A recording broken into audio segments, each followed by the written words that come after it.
Et si je vous disais que vous vivez dans l'année erronée, que chaque fois que vous inscrivez une date, vous perpétuez un mensonge né il y a plus de 1000 ans. Un mensonge si profond qu'il a changé à jamais notre perception de l'histoire de l'humanité. Arrêtez, respirez. Sentez le poids de cette affirmation. Regardez maintenant l'heure sur votre téléphone. Observez la date affichée sur l'écran. Ce nombre que vous voyez chaque jour, qui guide votre vie, qui dicte vos engagements, vos souvenirs, votre perception même du temps, est fondamentalement faux. Le calendrier que vous tenez entre vos mains est erroné. Et je peux le prouver. Et lorsque vous comprendrez l'ampleur de cette découverte, lorsque vous réaliserez comment nous avons tous été trompés, votre vision du monde ne sera plus jamais la même. Ce n'est pas une simple erreur. C'est une erreur qui a occulté la véritable date de naissance de Jésus-Christ. Une erreur qui a été découverte, contestée et même persécutée. Baruch Spinoza a failli mourir pour avoir abordé ce sujet, et vous comprendrez maintenant pourquoi. Respirez profondément, car ce que vous allez découvrir dans les prochaines minutes va bouleverser tout ce que vous pensiez savoir sur le temps, sur l'histoire et sur les vérités qui nous ont été enseignées depuis notre enfance. Imaginez un instant que vous découvriez que votre acte de naissance est erroné, que l'année de votre naissance, celle que vous avez toujours crue vraie, a été incorrectement calculée. Multipliez maintenant cette sensation par 2 milliards de personnes, par toute la civilisation occidentale. C'est exactement ce qui s'est produit avec le calendrier que nous utilisons aujourd'hui. Commençons par un fait simple que personne ne veut que vous remettiez en question. L'année dans laquelle nous vivons aujourd'hui, ce nombre que vous inscrivez automatiquement sur les documents, est né d'une erreur mathématique d'un moine appelé Denis le Petit, au Xe siècle. Une erreur restée cachée pendant plus de 1000 ans. Une erreur si simple qu'un enfant de 10 ans pourrait l'identifier. Mais une erreur si bien protégée qu'elle a coûté la vie à ceux qui ont osé la révéler. Pouvez-vous imaginer cela? Toute la civilisation occidentale, bâtie sur une erreur de calcul élémentaire, Denis le Petit reçut une mission apparemment simple du pape Jean Ier, calculer précisément la date de naissance de Jésus-Christ et créer un nouveau calendrier basé sur cette date. Mais voici le premier mystère que personne ne vous raconte. Pourquoi seulement au VIe siècle, quelqu'un a-t-il décidé de faire ce calcul? Pourquoi avoir attendu si longtemps pour établir le point zéro de l'ère chrétienne? La réponse se trouve dans les ombres de l'histoire, dans les documents ayant survécu aux flammes du temps. Et elle est plus troublante que vous ne l'imaginez. Êtes-vous prêt à découvrir pourquoi? Denis avait accès à des registres qui n'existent plus aujourd'hui. Des documents qui ont été brûlés, perdus ou délibérément détruits au cours des siècles. Il a basé ses calculs sur des listes d'empereurs romains, sur des cycles lunaires et sur des registres fiscaux datant de l'ère d'Auguste. Des documents contenant des informations précises sur la date de la mort d'Hérode le Grand. Imaginez un instant avoir accès aux archives secrètes du Vatican, jamais révélées au public. Des documents scellés de sceaux de cire rouge, écrits sur des parchemins jaunis par le temps, conservés dans des coffres souterrains pendant des siècles. C'est ce genre de matériel que Denis avait entre les mains. Et pourtant, il s'est trompé, ou a faim de se tromper, et c'est là que commencent les problèmes. Les problèmes que Spinoza a découverts plus de 1000 ans plus tard, et qui ont failli lui coûter la vie. Hérode, selon les évangiles, était vivant à la naissance de Jésus. Les récits bibliques sont clairs à ce sujet. Hérode ordonna le massacre des innocents, la mort de tous les enfants de moins de 2 ans à Bethléem, précisément parce qu'il avait appris la naissance de Jésus. Mais voici le détail qui a tout changé. Hérode est mort en l'an 4 avant J. C. Selon le calendrier créé par Denis lui-même, remarquez la contradiction. Comment Jésus peut-il être né en l'an 1 de notre ère si Hérode, qui était vivant au moment de sa naissance, est mort en l'an 4 avant J? C'est mathématiquement impossible. C'est comme dire que vous êtes né 4 ans après la mort de votre grand-père. Mais attendez, c'est pire, bien pire que ce que vous pouvez imaginer. Lorsque Denis a effectué ses calculs, il a commis une autre erreur cruciale. Il n'a pas considéré que dans le système romain, il n'existait pas d'année zéro. Le calendrier passait directement de l'an 1 avant J à l'an 1 après J. Cela signifie que Denis a perdu une année entière dans son calcul. Une année qui a tout simplement disparu de l'histoire. Et c'est ici qu'intervient Baruch Spinoza, un homme qui a osé remettre en question non seulement les mathématiques de Denis, mais aussi les implications théologiques de cette découverte. Spinoza a démontré mathématiquement que Jésus est probablement né entre les années 6 et 4 avant Jésus-Christ. Selon le calendrier que nous utilisons aujourd'hui, cela signifie que nous vivons au moins 6 ans en avance par rapport au temps réel. Réfléchissez-y un instant. 6 années entières, 2 Jeux olympiques, une Coupe du Monde et demi, 6 Noëls qui n'auraient jamais dû avoir lieu quand ils ont eu lieu. Si vous avez 30 ans, vous en avez en réalité 24 selon le temps réel. Si vous êtes né en 1990, vous êtes en réalité né en 1984. Toute votre vie, tous vos souvenirs, sont décalés dans le temps comme les pièces d'un puzzle mal assemblé. La réaction fut immédiate et violente. L'Église catholique a placé Spinoza sur la liste des hérétiques. Sa propre communauté juive l'a excommunié. Il a reçu des menaces de mort et a dû vivre caché pendant les dernières années de sa vie. Tout cela parce qu'il a osé remettre en question une erreur mathématique. Imaginez cela une seconde. Un homme persécuté jusqu'à la mort pour avoir fait un simple calcul. Ressentez-vous l'injustice de cela? Folie de persécuter quelqu'un pour avoir découvert la vérité. Mais pourquoi cette découverte était-elle si dangereuse? Pourquoi les autorités ont-elles réagi avec une telle violence à une simple correction de date? Êtes-vous déjà posé cette question? Pourquoi certains nombres peuvent-ils être si menaçants? La réponse réside dans le pouvoir du calendrier. Le calendrier n'est pas seulement un outil pour marquer le temps. C'est un instrument de contrôle social. C'est une manière d'établir une autorité sur la façon dont les gens perçoivent la réalité. Pensez à la façon dont votre vie est structurée par le calendrier. Quand vous travaillez, quand vous vous reposez, quand vous célébrez, quand vous vous souvenez des morts. Le calendrier dicte le rythme de votre existence d'une manière plus profonde que vous ne l'imaginez. Imaginez maintenant découvrir que ce rythme fondamental de votre vie a été imposé par une erreur, ou pire encore, par un mensonge délibéré. Lorsque vous acceptez un calendrier, vous acceptez la version de l'histoire qu'il raconte. Et si je vous disais que tout ce que vous croyez savoir sur l'histoire de l'humanité est une immense tromperie? Point que le calendrier que vous utilisez chaque jour, le calendrier grégorien, est basé sur une erreur fondamentale. Une erreur perpétrée depuis des siècles. Une erreur qui a modelé notre perception du temps et de l'histoire. Une erreur qui a servi de puissant outil de contrôle social. Imaginez, vous acceptez qu'un événement particulier marque le point zéro de la civilisation. Dans le cas du calendrier chrétien, vous acceptez que la naissance de Jésus-Christ est le moment le plus important de l'histoire humaine. C'est le point à partir duquel tout doit être mesuré.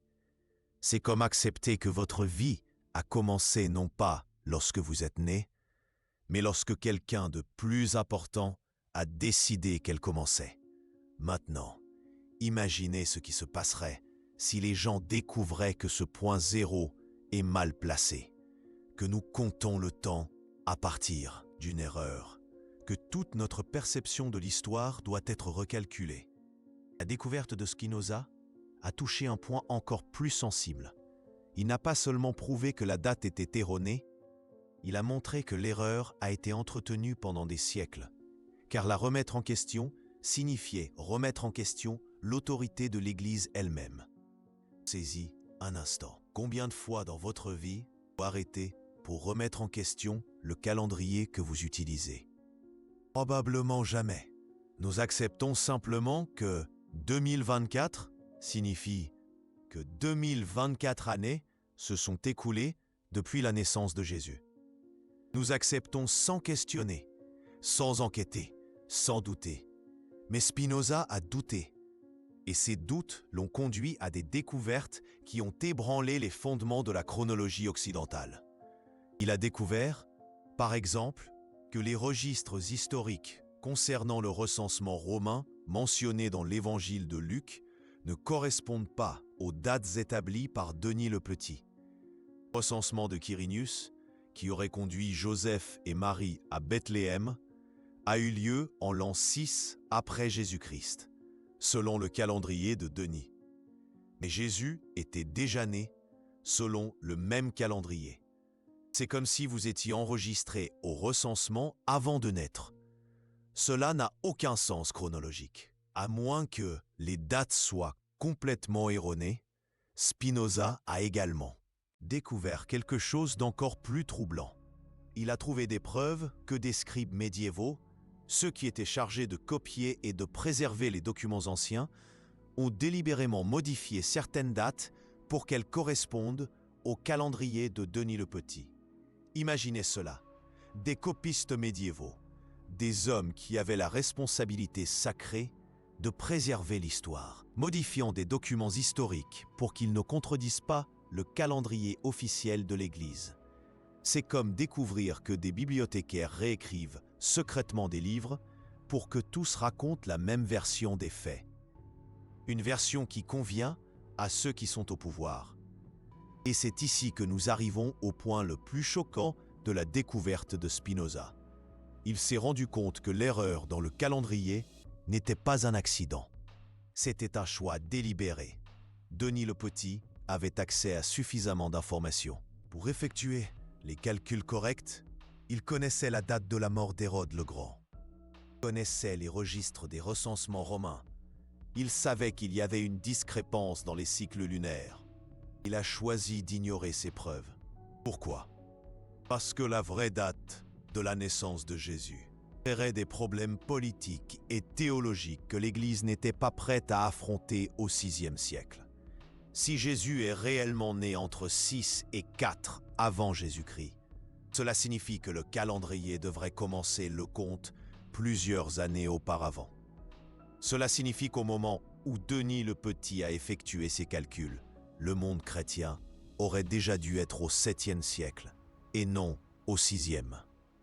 Imaginez le chaos que cela aurait causé. Des documents officiels, des traités, des lois, tout aurait dû être recalculé. La légitimité même de l'Église, qui reposait sur une chronologie spécifique des successions papales, aurait été remise en question. Alors Denis le Petit a fait un choix.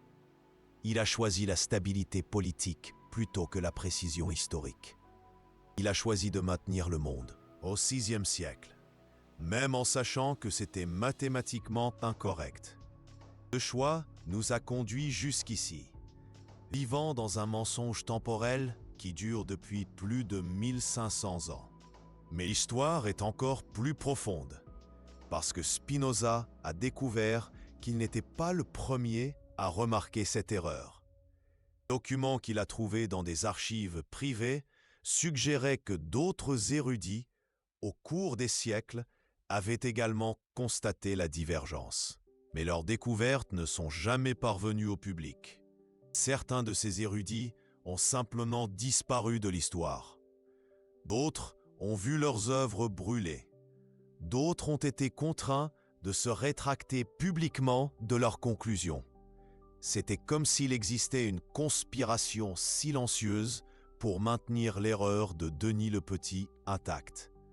Une conspiration qui a duré plus de 1000 ans et qui n'a été brisée que lorsque Spinoza a eu le courage de publier ses découvertes, même en connaissant les risques qu'il encourait. Et les risques étaient réels. Spinoza a vécu ces dernières années isolé, travaillant comme polisseur de lentilles pour survivre. Beaucoup de ses amis l'ont abandonné. Sa propre famille l'a rejeté. Il est mort jeune, à 44 ans, peut-être empoisonnées par ceux qui voulaient faire taire ces découvertes pour toujours. Mais ces découvertes ont survécu, et elles sont toujours là, cachées dans des textes académiques, attendant quelqu'un d'assez courageux pour les ramener à la lumière. Maintenant, arrêtez-vous un instant. Sentez le poids de ce que vous venez de découvrir. Vous vivez sur une ligne temporelle modifiée. Chaque date que vous écrivez, chaque anniversaire que vous célébrez, chaque événement historique que vous connaissez, tout est déplacé dans le temps. C'est comme découvrir que vous avez lu une carte erronée.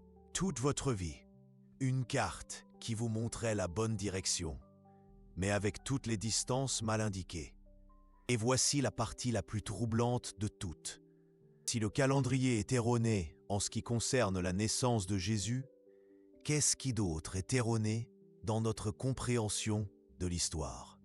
Quelles autres vérités ont été modifiées, manipulées ou simplement oubliées pour maintenir une version officielle des événements? Spinoza s'est posé ces mêmes questions, et les réponses qu'il a trouvées l'ont hanté pendant le reste de sa courte et tumultueuse vie. Parce que lorsque vous commencez à éplucher les couches du temps, lorsque vous commencez à remettre en question les fondements sur lesquels notre perception de l'histoire est construite, vous découvrez que beaucoup de ce que nous considérons comme une vérité absolue est en réalité une construction fragile, maintenue plus par la tradition que par les preuves. Mais ce n'est que le début, car la découverte de Spinoza sur l'erreur dans le calendrier a ouvert la porte à des révélations encore plus choquantes sur la nature du temps, de l'histoire et du contrôle qu'ils exercent sur nos vies. Et ces révélations, elles vont changer à jamais la façon dont vous voyez le monde qui vous entoure. Parce que Spinoza a découvert quelque chose qui va au-delà d'une simple erreur de calcul. Il a découvert un schéma de manipulation temporelle qui se répète tout au long de l'histoire. Chaque fois que quelqu'un doit réécrire le passé pour légitimer le présent. Lorsque vous commencez à voir ce schéma, lorsque vous vous rendez compte que la manipulation du temps est un outil politique millénaire, vous ne regarderez plus jamais l'histoire de la même manière. Commencez à vous demander combien d'autres dates ont été modifiées. Et si je vous disais que l'histoire que l'on vous a racontée est une imposture? Combien d'événements ont été déplacés dans le temps pour servir les intérêts de ceux qui détenaient le pouvoir? Allons plus loin, bien plus loin que n'importe quel historien n'a osé aller publiquement. Spinoza a trouvé des preuves que l'erreur dans le calendrier chrétien n'était pas la première et ne serait pas la dernière. Découvert que des civilisations antérieures avaient également modifié leur chronologie, lorsque cela devenait politiquement opportun. L'Empire romain, par exemple, a perdu environ 2 ans lors de la transition de la République à l'Empire. 2 années qui ont simplement disparu des registres officiels, afin qu'Auguste puisse réinitialiser le compte du temps à partir de son accession au pouvoir. C'est comme si vous étiez promu au travail et décidiez que votre carrière a commencé seulement à ce moment-là, effaçant tout ce qui s'est passé avant.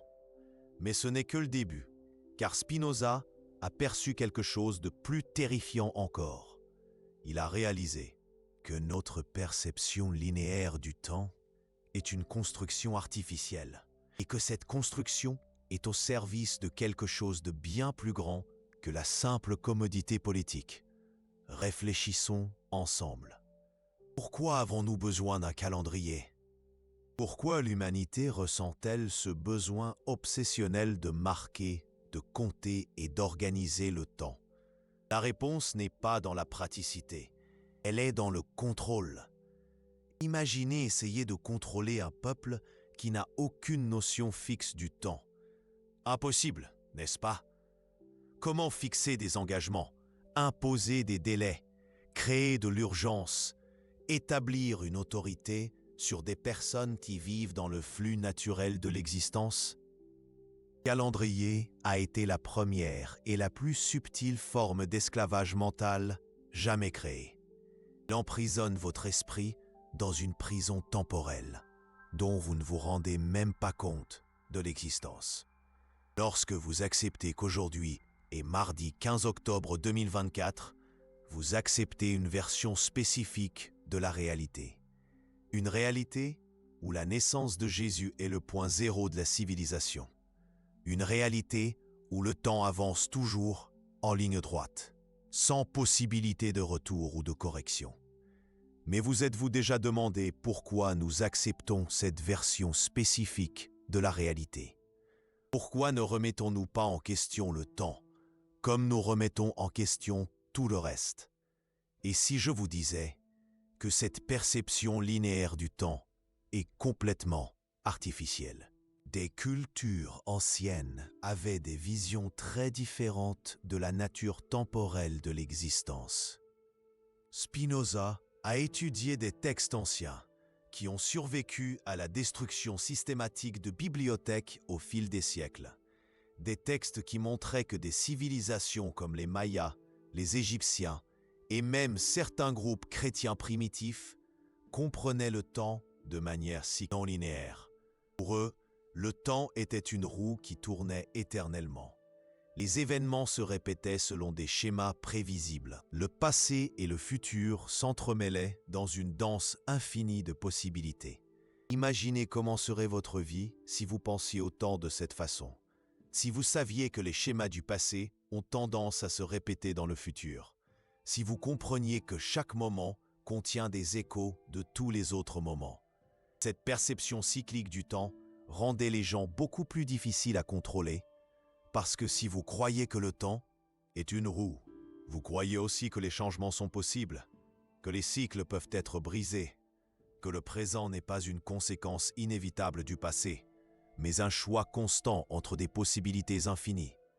C'est pourquoi, selon Spinoza, le calendrier linéaire est devenu un outil essentiel de domination sociale.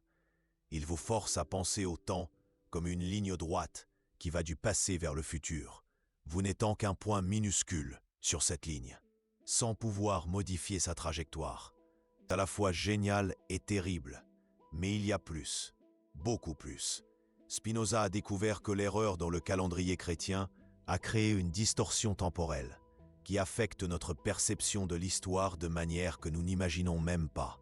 Par exemple, vous savez qu'il existe une période dans l'histoire européenne appelée l'âge des ténèbres, n'est-ce pas?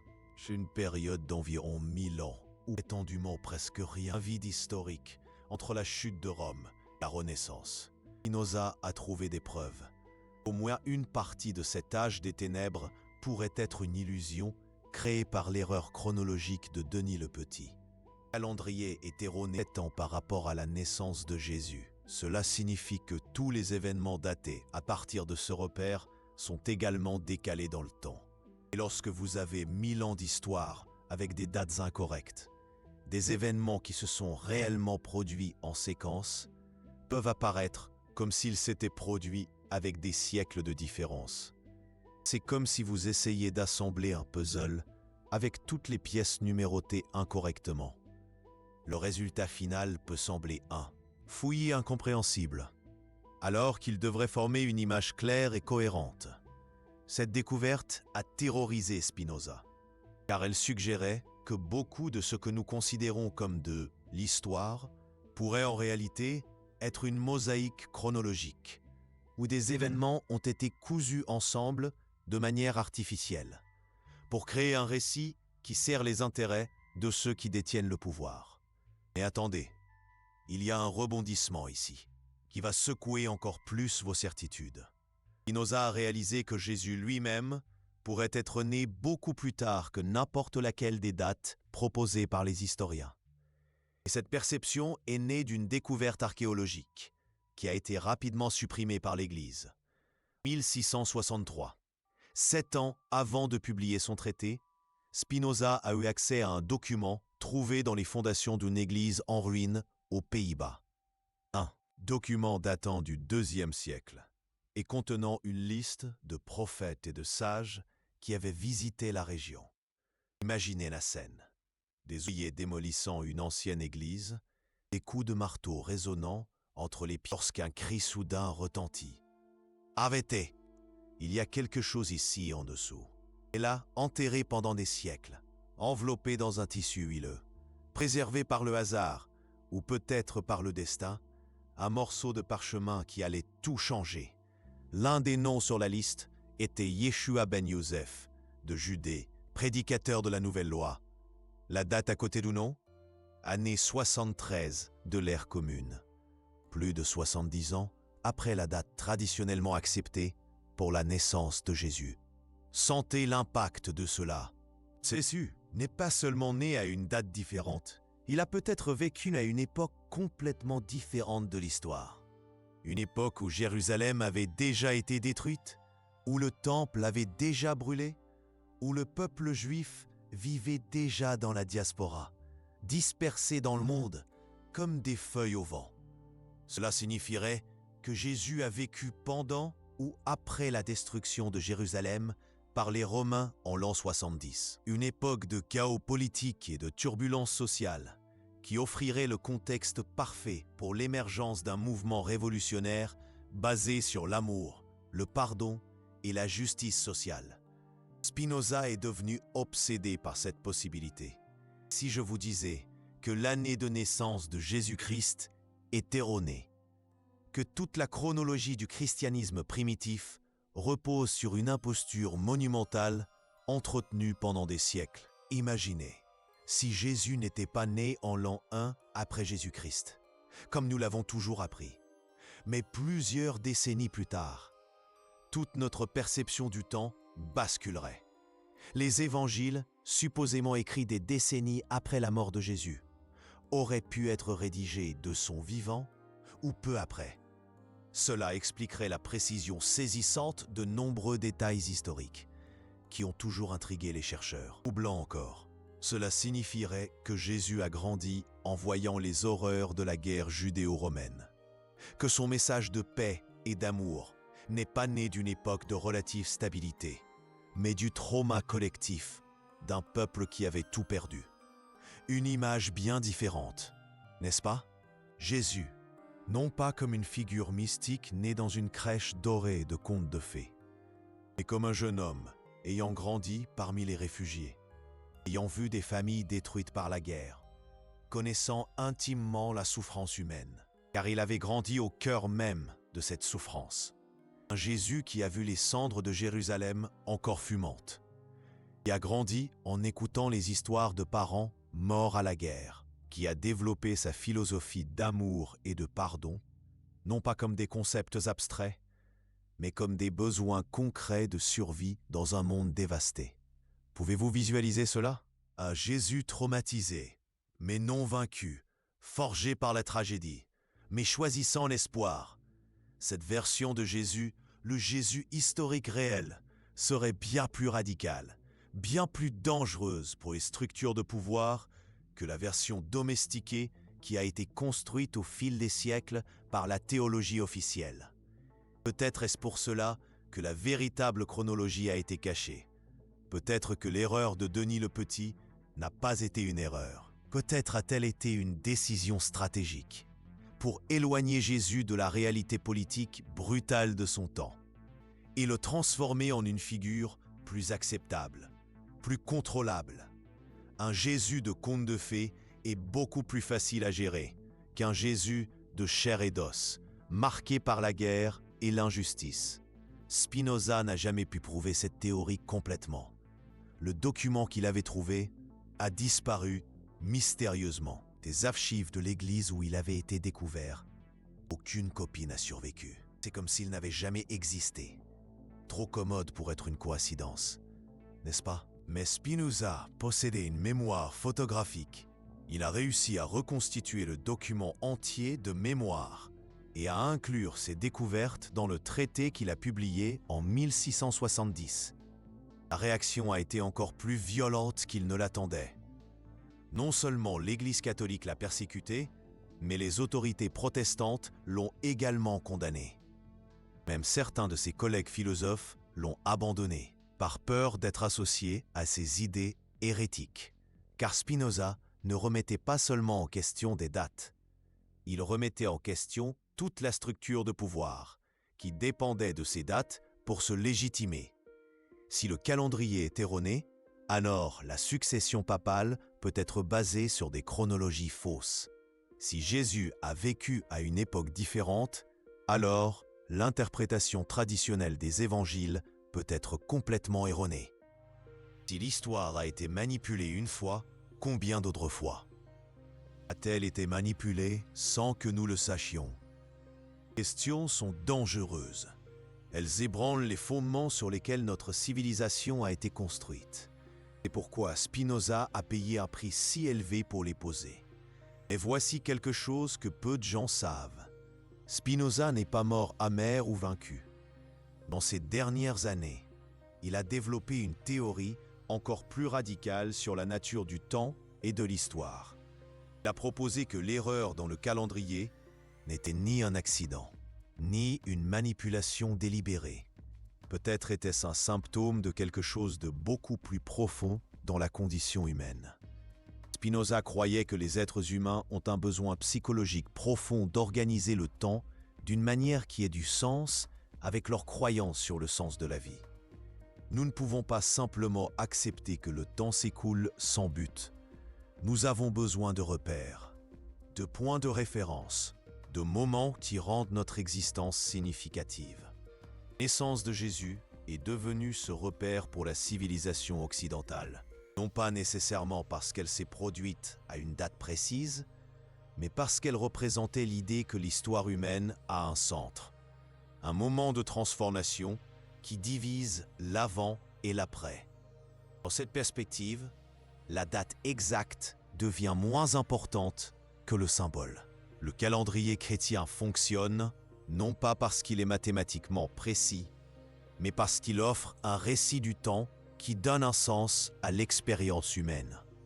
C'est une perspective plus compatissante, moins conspirationniste, mais aussi plus profonde et d'une certaine manière plus troublante, car elle suggère que nos perceptions les plus fondamentales de la réalité sont des constructions psychologiques collectives, que nous ne vivons pas dans le temps réel, mais dans un temps symbolique, que nous créons pour nous sentir en sécurité et guidés dans le cosmos. Cela signifie que chaque fois que vous regardez le calendrier, vous ne voyez pas une mesure objective du temps. Vous voyez un reflet des peurs, des espoirs et des besoins les plus profonds de l'humanité. Si cela est vrai pour le calendrier, qu'est-ce d'autre dans votre vie est une construction symbolique masquée en réalité objective? Spinoza s'est posé cette question jusqu'au dernier jour de sa vie. Et la réponse qu'il a trouvée a changé sa vision du monde de manière si radicale qu'il pouvait à peine la partager, même avec ses amis les plus proches. Dans ses écrits finaux, retrouvés seulement après sa mort, Spinoza a suggéré que peut-être toute la réalité est une construction collective, que le monde que nous percevons est créé par le consensus des esprits humains, et non par des lois physiques indépendantes.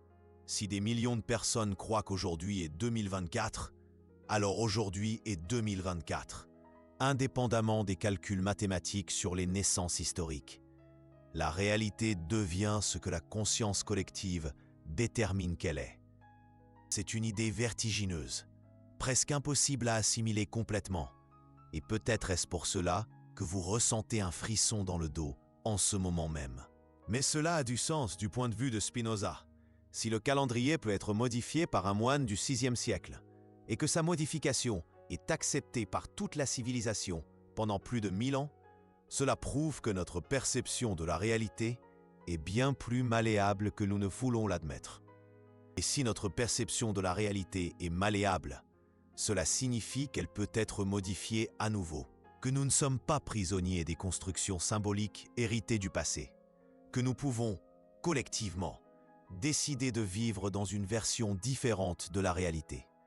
Peut-être est-ce cela qui a vraiment effrayé les persécuteurs de Spinoza. Non pas l'idée que le calendrier était erroné, mais l'implication que la réalité elle-même est un choix collectif, et que ce choix peut être modifié. Imaginez le pouvoir que cela mettrait entre les mains des gens ordinaires. Si vous saviez que le monde autour de vous est maintenu en place uniquement par le consensus collectif, pourriez participer consciemment à sa recréation. C'est une responsabilité immense, un pouvoir terrifiant. C'est pourquoi les découvertes de Spinoza ont été supprimées. Pourquoi il est mort isolé et persécuté. Pourquoi ses idées les plus radicales n'ont été découvertes que des siècles après sa mort. Parce qu'il ne corrigeait pas seulement une erreur historique. Il offrait à l'humanité la clé pour réécrire la réalité elle-même.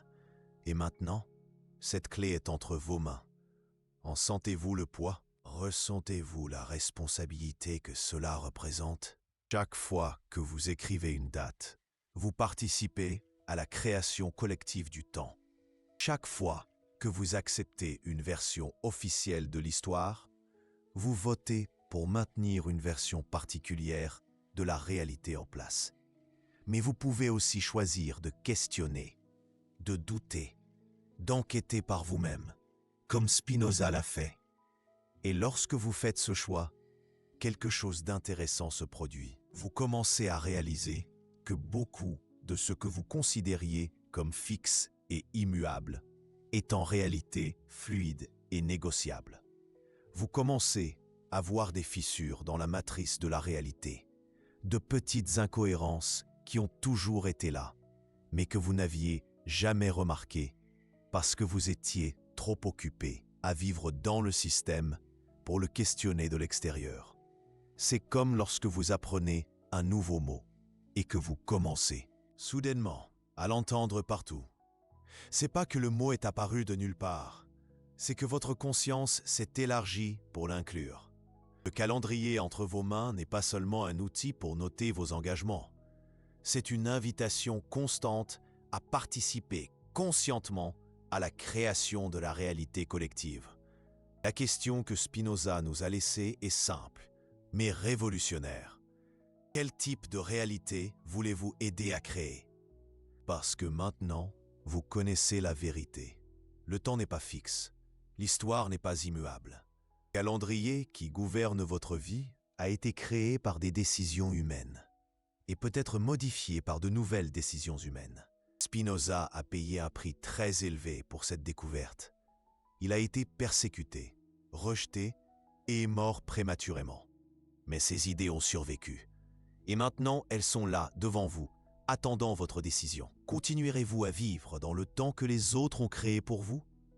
Ou oserez-vous questionner, enquêter et peut-être découvrir que vous avez plus de pouvoir sur la réalité que vous ne l'avez jamais imaginé? Et voici quelque chose que peu de gens perçoivent. Ce choix n'affecte pas seulement vous. Chaque personne qui se réveille à la véritable nature malléable de la réalité rend plus facile pour les autres de se réveiller aussi. C'est comme si la conscience était contagieuse. Plus il y a de gens qui réalisent que l'empereur est nu, plus il est difficile pour l'empereur de continuer à faire semblant d'être habillé. Le choix, comme toujours, est le vôtre. Et maintenant, c'est un choix conscient. Et cela fait toute la différence du monde. Vous le sentez, n'est-ce pas?